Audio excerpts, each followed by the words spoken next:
Taunsa news में अहम खबर से आपको आगाह कर रहे हैं। डीपीओ डेरा गाजी खान हसन अफजल खान की हिदायत पर तौसा शरीफ में शराब फरोशों के खिलाफ घेरा तंग कर दिया गया।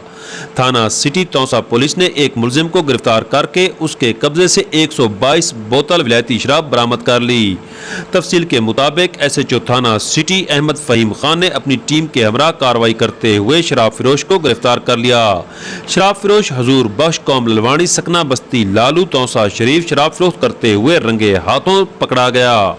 मुलजिम के कब्जे से 122 बोतल शराब बरामद कर ली गई। गिरफ्तार होने वाले मुलजिम के खिलाफ थाना सिटी तौसा शरीफ में मुकदमा भी दर्ज कर दिया गया। इस मौके पर डीएसपी तौसा उमर फारूक खान ने मीडिया से गुफ्तगू करते हुए कहा कि ऐसे अशखास मुर्दा दिल इंसान मनशियात का मकरू धंधा करते हैं और नौजवान नस्ल को तबाह करके रख देते हैं। उनका कहना था इन जालिमों से लड़ते लड़ते इस मुआशरे का कचरा और गंद साफ करते रहेंगे। ऐसे अशखास को किसी किस्म की कोई रियायत नहीं दी जाएगी। जिस कदर मुमकिन हो सकेगा मुआशरे के इन नासूरों को उनके अंजाम तक पहुंचाने की जिदोजहद जारी रखेंगे। सुहेल शहजाद, तौसा न्यूज़, तौसा शरीफ।